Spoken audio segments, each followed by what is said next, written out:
Friends, welcome to Vayuna vlogs. எல்லாரும் எப்படி இருக்கீங்க? நான் ரொம்ப நல்லா இருக்கேன்.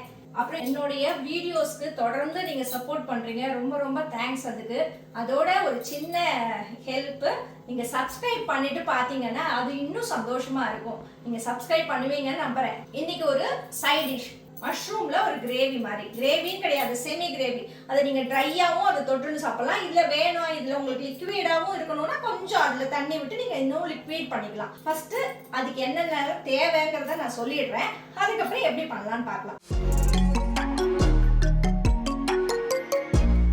2 பேக்கெட், அதாவது 400 கிராம் மஷ்ரூம்ஸை வாஷ் பண்ணுறதுக்கு ஒரு மெத்தடு.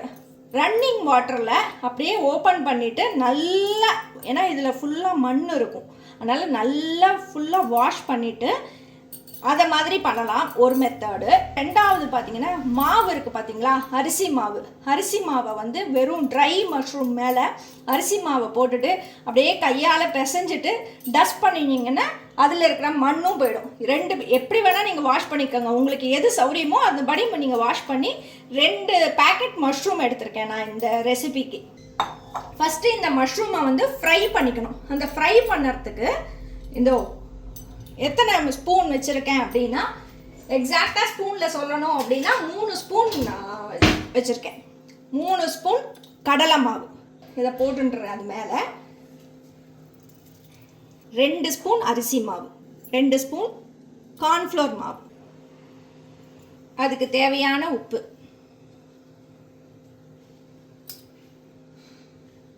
நான் இதுக்கு ஒரு 1.25 ஸ்பூன், ஏன்னா மஷ்ரூம் வந்து சுருங்கி போயிடும், அதனால் மாவுக்கு அண்ட் மஷ்ரூமுக்கு கொஞ்சம் உப்பு போட்டுனா பண்ணும். ஸோ இதுக்கு 1.25 டீஸ்பூன் வந்து இது போட்டுருக்கேன், உப்பு போட்டுருக்கேன்.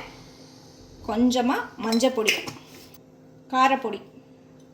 அதுக்கப்புறம் உங்களுக்கு வேணும்னா இது வந்து ஆப்ஷனல் தான். இவ்வளோ கரம் மசாலா பார்த்தீங்களா, இவ்வளோதான். இப்போது இதை ஃபுல்லாக நீங்கள் நல்ல எல்லாத்துலேயும் கோட் ஆகணும். இந்த உப்பு இதெல்லாம் போட்டிருக்கீங்க, எல்லாம் மசாலா எல்லாத்துலேயும் கோட் ஆகணும். இதுக்கு தண்ணி விடாதீங்க, நான் எடுத்து வச்சுருக்கேன். இது ரொம்ப மாவு ரொம்ப ட்ரையாக எடுத்து அப்படின்னா ஒரு சும்மா தண்ணி தெளிச்சிக்கிறதுக்காக எடுத்து வச்சுருக்கேன். பட் நான் இது இப்போ தெளிக்கலை, ஏன்னா இதில் இருக்கிற தண்ணியே இதுக்கு போதுமானதாக இருக்குது. ஏன்னா இந்த மஷ்ரூம் தண்ணி விடும் வேறு. ஆனால் எல்லா மாவும் எல்லா இதுலேயும் மஷ்ரூம்லேயும் கோட் ஆகிருக்கும். இதை கோட் பண்ணதுக்கப்புறமா இழுப்பு சட்டி வச்சு எண்ணெய், நான் கடலை எண்ணெய் விட்டுருக்கேன், அது நல்லா சூடாகட்டும். நான் கொஞ்சமாக விட்டுருக்கேன், ஏன்னா இதை பொரிச்சிட்டு இருக்கிற எண்ணெயை நம்ம திருப்பி யூஸ் பண்ண வேண்டாம். இல்லை இதை கொஞ்சமாக இருந்ததுன்னா இந்த எண்ணெயை தூக்கி நம்ம மசாலா பண்ணுவோம்ல அதோடையும் விட்டுக்கலாம், அது டேஸ்ட்டாக இருக்கும். அதனால் கொஞ்சமாக தான் எண்ணெய் விட்டுருக்கேன். எண்ணெய் வந்து காயட்டும். ஃபஸ்ட்டு எண்ணெய் காஞ்செடுத்து இப்போது இதில் நம்ம மசாலா கோட் பண்ணி வச்சுருந்தோம்ல எல்லா மஷ்ரூமையும் போட்டு பொரிச்சு எடுத்துடலாம். நான் கொஞ்சமாக எண்ணெய் வச்சுட்டுருக்கேன். சப்போஸ் உங்களுக்கு டைம் இல்லை அப்படின்னா கொஞ்சம் நீங்கள் ஜாஸ்தி எண்ணெய் வச்சுக்கோங்க. எண்ணெய் வச்சு அது அப்படியே பொரிச்சு எடுத்துக்கலாம். இதில் வந்து சப்போஸ் நம்ம நிறைய எண்ணெய் வச்சு பொரிக்கிறோம், அப்போ மீதி இருக்கும்ல அந்த எண்ணெயை என்ன பண்ணலாம் அப்படின்னு யோசிச்சிங்க அப்படின்னா அந்த எண்ணெயை வந்து ஒரு பாட்டிலில் எடுத்து வச்சு தனியாக வச்சுட்டுருங்க. எல்லா காயில் ஏதாவது பண்ணுறீங்கல்ல, காய் பண்ணி ஃபஸ்ட்டு வந்து விடக்கூடாது. தாளித்து கொட்டும் போது பச்சை எண்ணெய் விட்டு தாளித்து கொட்டிட்டு அதுக்கு மேலாக விடும்போது இந்த சுட்ட எண்ணெய் இருக்குது பார்த்தீங்களா, அந்த எண்ணெயை விட்டு நீங்கள் வந்து யூஸ் பண்ணிக்கலாம். அந்த எண்ணெயை இந்த அளவு பொரிஞ்சா போதும். ஏன்னா இதில் மசாலா பண்ண போகிறோம் மறுபடியும், அதனால் இந்த அளவு பொரிச்சு எடுத்தால் போகிறோம். நீங்கள் எவ்வளோ இருந்தது எவ்வளோ இத்தினூண்டாயிடுச்சு பார்த்தீங்களா, 2 பேக்கெட்டு. ஸோ நீங்கள் ஆள் கணக்கை பார்த்துட்டு, இப்போ உங்கள் வீட்டில் ஒரு 5 பேர் இருக்காங்க அப்படின்னீங்கன்னா 4 பேக்கெட் போட்டுக்கோங்க. அப்போ தான் வந்து நல்ல மஷ்ரூம் பிடிச்சி சாப்பிட்றவங்கன்னா கொஞ்சம் நல்லா சாப்பிட்ற மாதிரி இருக்கும். இதை ஒரு மசாலா பண்ணி நம்ம போட போகிறோம். அந்த மசாலாவுக்கு என்னெல்லாம் தேவைன்னு பார்க்கலாம். இதில் 2 வெங்காயம், 2 வெங்காயம்னா மீடியம் சைஸு, இவ்வளோ சைஸுக்கு 2 வெங்காயத்தை நறுக்கி பொடியாக நறுக்கி வச்சுருக்கேன். இந்த சைஸுக்கு தக்காளி 3 எண்ணம் நறுக்கி வச்சுருக்கேன். அதுக்கப்புறம் 2 பச்சை மிளகா, இவ்வளோதான் கருவேப்பிலை.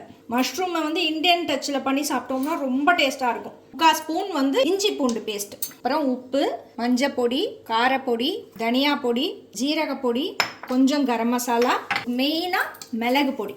இப்போ எப்படி மசாலா பண்ணலான்னு பார்க்கலாம் வாங்க.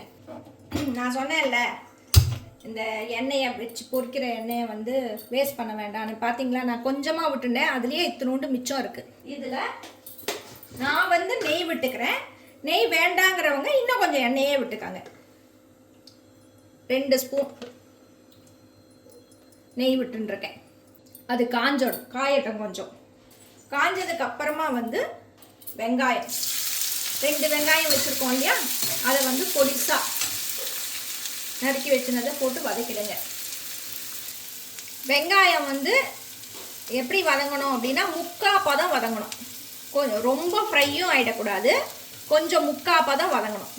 3/4 ஸ்பூன் இஞ்சி பூண்டு பேஸ்ட்டு அதையும் போட்டு 2த்தையும் பச்சை வாசனை போகிற அளவு வதக்கிடுங்க. இப்போ இந்த வெங்காயம் வதங்குற சமயத்தில் கொஞ்சமாக உப்பு போட்டுக்கோங்க.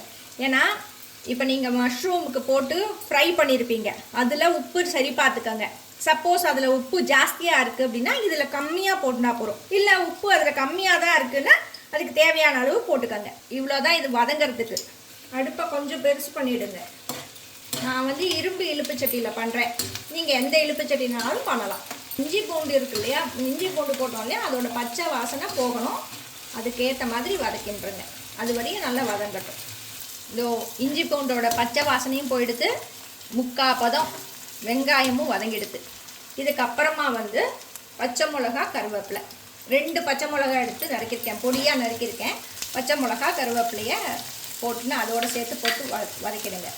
3 தக்காளி ரஃப்பாக நறுக்கி வைக்கலாம், இல்லைன்னா கொஞ்சம் வேணும் சட்டுன்னு பண்ணோன்னா பொடிசாக நறுக்கிப்பாங்க.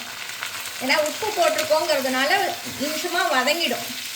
வெங்காயமும் தக்காளியும் சேர்ந்து மசிஞ்சு வேகணும். தக்காளியும் வெங்காயமும் 2 சேர்ந்து மசிய ஆரம்பிச்சிருக்கு.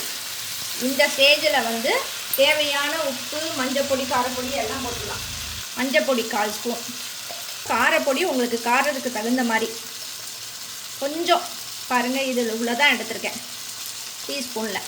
காரப்பொடியை விட கொஞ்சம் தனியா பொடி ஜாஸ்தியாக போடணும், ஏன்னா நம்ம பச்சை மிளகாயெல்லாம் போட்டிருக்கோம்ல, அதனால் நான் 1/2 ஸ்பூன் போடுறேன். 1/4 ஸ்பூன் ஜீரகப்பொடி. நல்ல ஜீரகப்பொடி வந்து வீட்டில் வறுத்து அரைச்சி பண்ணின ஜீரகப்பொடி. கரம் மசாலா இது ஆப்ஷனல் தான், வேணுங்கிறவங்க போட்டுக்கோங்க, வேண்டான்னு போட்டுக்க வேண்டாம். 3/4 ஸ்பூன் மிளகு பொடி. இப்போது சேர்ந்து வதக்கிடலாம் எல்லாத்தையும். இந்த ஸ்டேஜில் மஷ்ரூம் இதை வந்து அதோட சேர்த்துற வேண்டியதான்.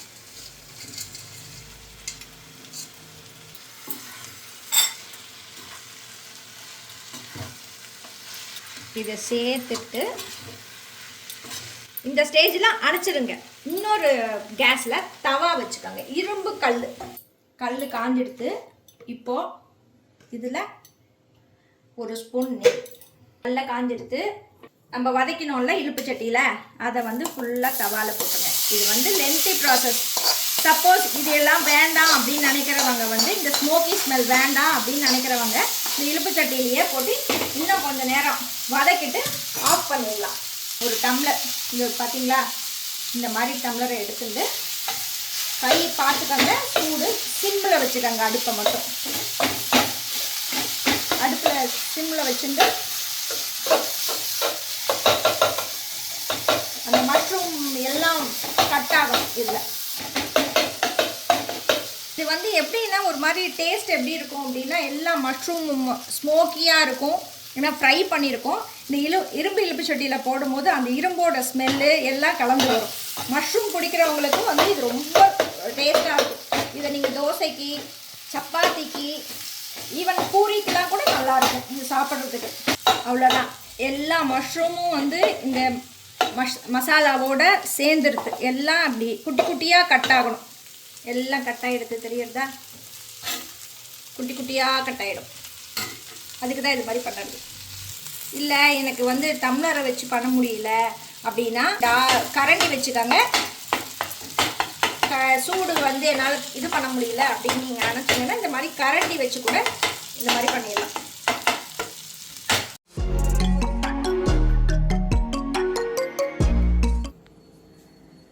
ஸ்மோக்கி தவா மஷ்ரூம் ரெடி ஆயிடுது. எல்லாரும் பண்ணி பார்த்துட்டு எப்படி இருக்குன்னு சொல்லுங்க. பிடிச்சிருந்தா லைக் பண்ணுங்க, கமெண்ட் பண்ணுங்க, ஷேர் பண்ணுங்க, மறக்காம சப்ஸ்கிரைப் பண்ணுங்க. இன்னொரு வீடியோல இன்னொரு ரெசிபியோட பார்க்கலாம். பாய்.